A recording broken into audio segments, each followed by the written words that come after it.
때는 1985년 국민의 지지를 한몸에 받는 이의식 총재가 귀국하면서 독재 정권의 발등에 불이 떨어집니다. 아! 빨갱이 저거 씨.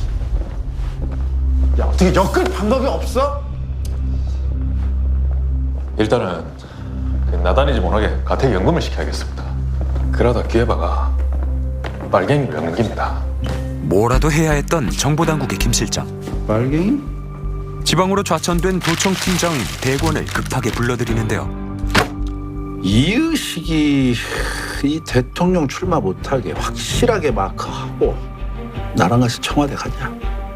그가 할 일은 자택에 감금된 이 총재를 밀착 감시하고 도청하는 임무.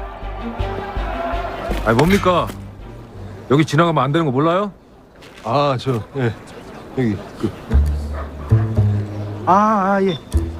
자, 얘들아.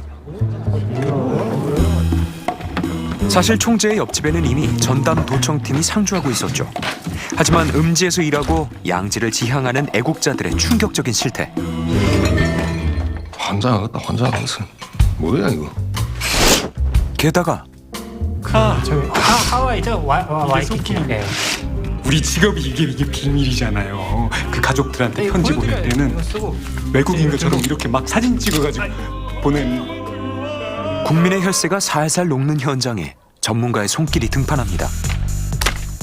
지금부터 이 집에 있는 가구 소품 위치 이식 집이랑 최대한 똑같이 배치한다. 그날부터 팀원들은 전지적 이의식 시점으로 완벽하게 빙의하고 이식이랑 24시간 똑같이 자고 똑같이 먹고 똑같이 싸고 똥을 싸면 그 똥이 설산지 된똥인지 긴장한 말투 어떻게 바뀌는지 하나도 빠짐없이 전부 기록하고 보고한다. 철저하게 이식 그림자 되는 거다. 빛나는 밤에. 밤낮 없는 도청 끝에 찾은 이 총재의 수상한 행동. 자, 오늘 첫 번째 사연입니다. 성북동 만년백수 나온다. 준이 아빠 사연입니다. 신청곡은 오늘도 변함없이 남이의 빙글빙글입니다.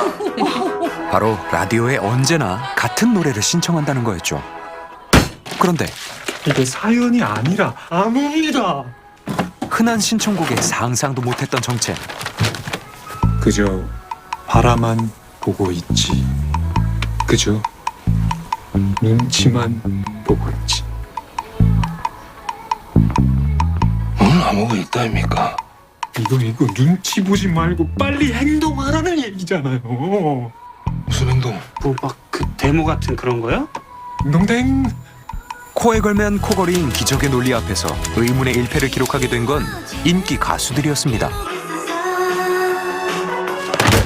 이제 빙글빙글 돌고 돌고 이런 빨갱이들이 쓴 가사 싹 다 금지시켜! 예.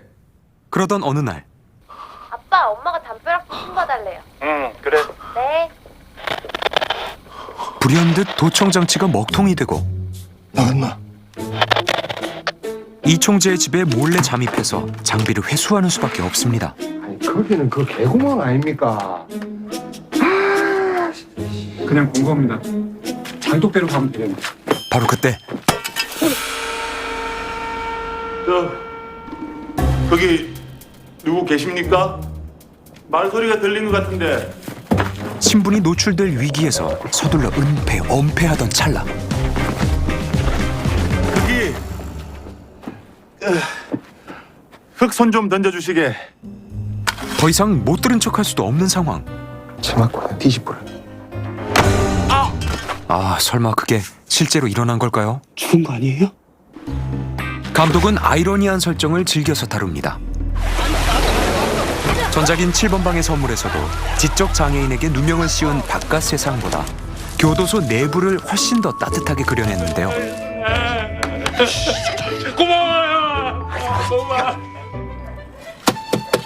아이 그러길래 왜 말라고 미장질을 합니까? 에?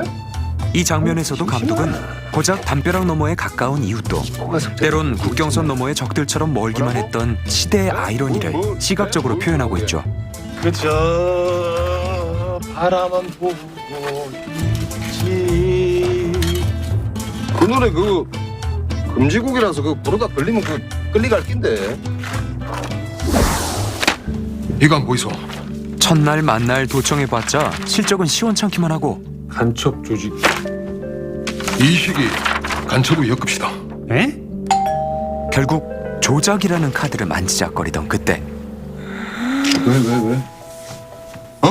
이 누추한 곳으로 이총재의 자제분들이 찾아옵니다. 문이 열려 있어서. 아저씨, 떡볶이 드세요. 우리 아빠가 만든 거예요.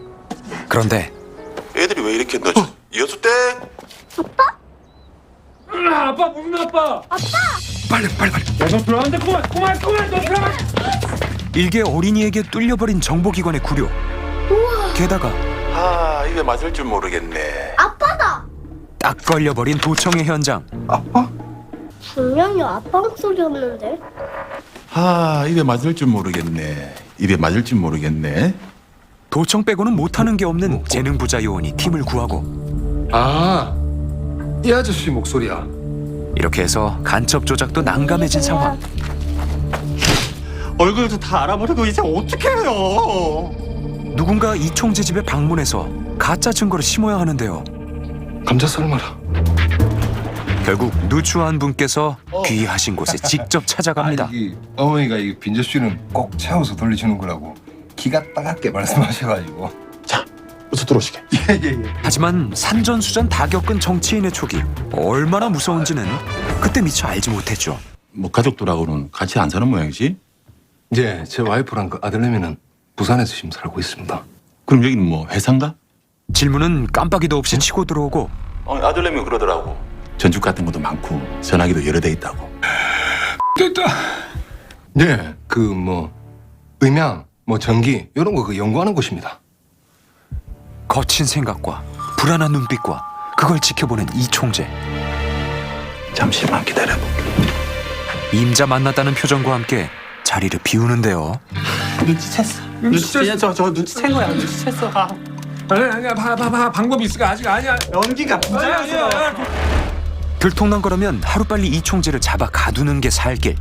뭔 놈은 저 일을 맞노 이거. 어디다 숨겨야 되노 이거. 그에게 누명을 씌울 가짜 간첩 조직도를 몰래 숨겨두려는 찰나 뭔가를 결심한 듯한 이총재가 대권을 찾고 있었습니다. 육중한 장벽보다도 높았던 그들 사이의 담벼락. 하지만 완벽하게 밀착된 일상은 어느새 이해와 공감으로 이어지고 팀장님 연탄가스요. 119에 신고해야 되는 거 아니에요? 도청한다고 광고합니까? 그 공감은 마침내 마음속의 담벼락에 작은 균열을 일으키기 시작합니다.